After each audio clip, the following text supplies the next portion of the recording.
Hey everyone and welcome to Storytime. My name is Jake and welcome to the 100th episode of r/maliciouscompliance. I just want to say a really quick thank you to everyone who's watched these stories so far, and here's to 100 more.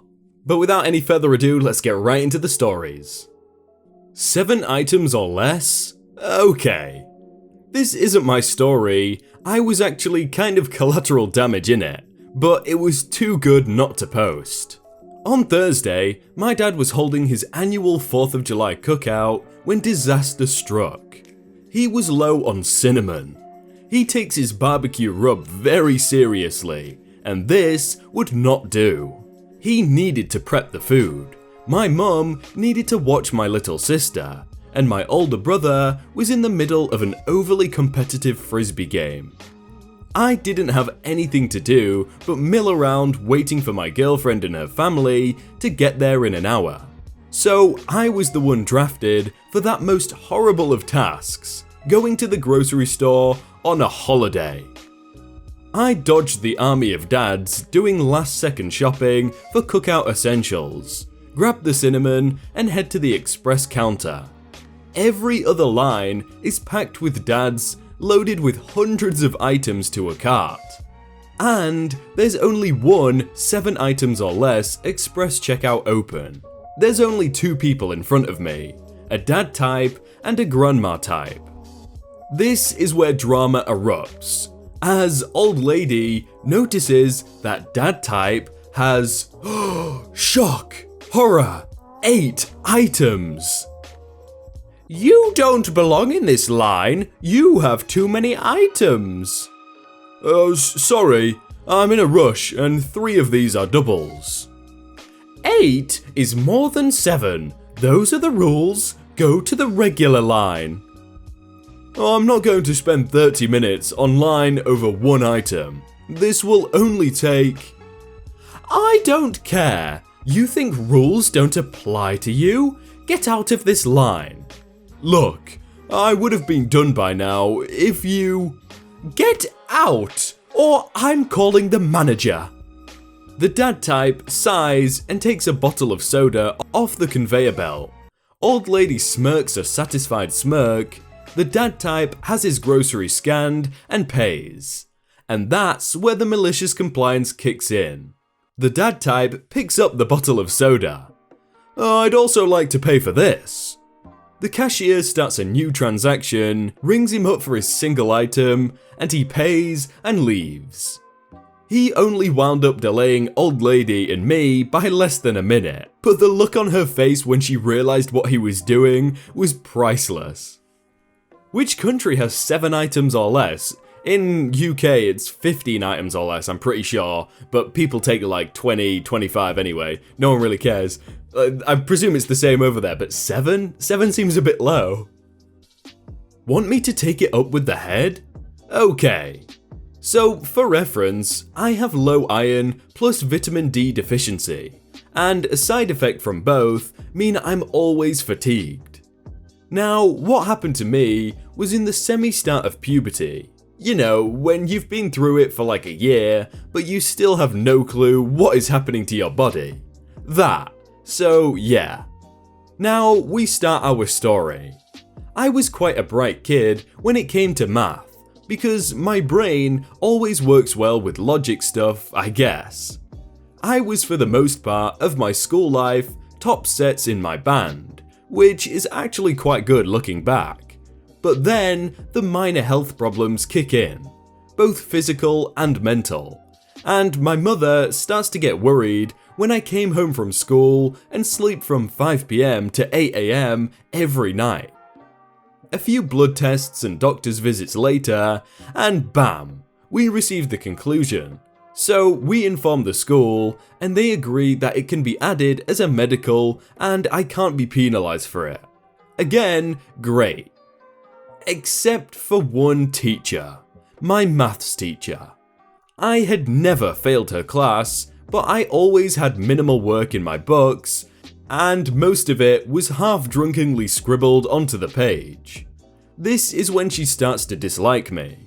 She would always pick on me to answer questions, and if I fell asleep in her class, she would slam a textbook on my desk and then belittle me for falling asleep and send me out into the corridor for being defiant. To be honest, she should have seen that something was definitely wrong with me, when most of the time she would find me asleep in the corridor, but oh well. This ended in multiple detentions each week, which I never went to. So one day, she sends me out, but this time I stay awake. She's ranting on and on about how me falling asleep is being defiant, and how I would amount to nothing more in my life if I didn't learn how to take orders. She was the only teacher I ever had problems with. And if I didn't pass maths, I passed all my maths tests with flying colours, and that's all we were really ranked on. I told her that I can't control what's happening to me, and if she was a better teacher, she would see that something was defo wrong with my health, and if her lessons weren't so boring, then maybe I could stay awake. And then she said the most beautiful line in the world. "If you have a problem with my teaching, then take it up with the head." I simply smiled and said, okay. When the day ended, I called my mother and told her what had happened. She scheduled an emergency meeting with my head teacher regarding my health and education. I also requested to have all my math lessons in the library. Already not looking good for that woman. So the meeting rolls around, and this teacher is looking very smug with her little notes, and mother has fire in her eyes. We get into this meeting, and she immediately goes in saying I'm disrespectful and defiant of her classroom rules, and that I purposely ignore her and pretend to sleep. She says other stuff, but I'm already not listening. And then it's our time to speak. H is head teacher, M mother, T teacher, and D me. So, you say my daughter is disrespectful to you, but you have been the only one to ever approach me and say that. Not only that, but you have been the only teacher to say that about my child also. Well, I don't believe that could be possible. She shows very defiant behaviour in class. Even when I sent her out, she would sleep outside in the classroom. Wait a minute, so you're telling me that she would sleep outside your classroom door on an uncomfortable and cold floor, and you never thought once to call her mother about it, or maybe tell someone higher than you to help her? She was only doing it to laugh in the face of my rules. Actually, she did it because of her medical reason that was sent in an email months ago. You either decided to ignore what it said, or did not read the email. Well, I didn't receive this email, but I will take this into consideration next time I teach her. Actually, no you won't. I have had my daughter come home and cry to me, saying that she does not want to come to this school anymore, and she feels like she's less than every time she walks through the door. She was fine about the school until she started your class, so this is me formally asking that she moves to a different class entirely. OP, is this true? Well, normally when I get sent out, she would come and find me on the floor, and she would shout at me and tell me that I would be nothing in life when I grow up. Enter Waterworks. The worst part is that some of the kids from the class that would bully me because they could hear everything that she would say, and then make fun of me for it. Harder Waterworks. Teacher, scared. Head teacher, furious. My mother, victorious. Hotel, Travago. The head assured me that I would be moving to a different class, but until then, I would still study in the library. I said it was fine, and then I finally had peace. My mother said she wanted an investigation launched into this teacher. Did I mention that I dropped a few other incidents with other pupils? Because what she was doing could have had bad long-term effects on a young child's mental health. They apparently actually did. She got demoted, kind of. She was still head of maths, but she wasn't allowed to teach students. Basically, all she did was grade things and act like an IV. Then, the Holy Grail fell into my lap a year after. She was highly advised to take early retirement as to not shame herself and the school because of her behaviour. But still, after all this time, I thank her, because if she had never told me to take it up with the head, I would have never thought about it. I've learned two things from this one. That teacher really liked to use the word defiant, and Hotel Trivago. Another school nurse doesn't believe kid is sick and gets puked on for their stupidity. I was in primary school and I was super sick all day. I went to the sick room at break time, which was a tiny room only able to see about 4 people, including the nurse, at once. 3 other children were in there who looked really sick too and were puking like crazy. So the nurse let me sit on her seat, but gave me no bucket because I didn't look like I was going to throw up anytime soon. She leaves the office to go call a parent of one of the other kids. And from the hazy mix of puke and my queasy stomach, I knew I was about to puke. With no bucket, no bin, no vessel in sight, I ran to the toilets next door and came back after. Nurse returned and I told her what had happened and the other kids confirmed. And she didn't believe that I puked. Where was the evidence? Oh, you flushed the toilet. How convenient. You just want to go home. I just sat there thinking, what the heck was I supposed to do then? She then tried to shoo me out. She had real sick kids to deal with. When I felt it. I felt the bile, the worst sensation of my tiny little life, and I managed to say bucket. She rolled her eyes and turned from me to the other kid, and with the force of a water cannon, got projectile vomit in back. Not only did it hit her, the disgusting sight of it set off a chain reaction in the others, who immediately began filling their buckets. I always have to find the perfect time to read these stories when I'm not eating, so I'm really sorry if you're eating right now. Want me to move the line faster? Okay. This is from a few years ago, when I used to work at Starbucks. It is a downtown location, and during peak hours, the lineups can be quite big. One day, we had this old man come in. We could hear him complaining the entire 12 minutes he stood on the line about how long the line was. Why there was so many exotic, that was not the word he used, people in this darn city. Why can't people let an old man get ahead of the line? Kids these days have no manners, and so on. Finally, he gets to me. Today, it's me and my manager manning the registers. He's the best boss I've ever had, and you're about to see why. Ugh, finally! Why the hell are you taking so long to serve customers? You should move quicker. It's a morning rush. I'm so sorry, Taha.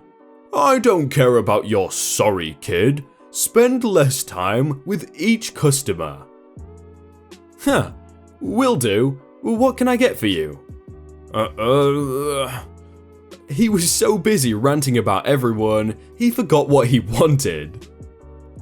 Then my manager comes up. Thank you, next! He shoos the old man away from me. This was before the song came out, by the way. What are you doing? It's rush hour. We can't spend this much time with each customer. I can help you here. Old man was enraged. He stormed out of the store. When he slammed the door against the glass, I thought it was gonna break.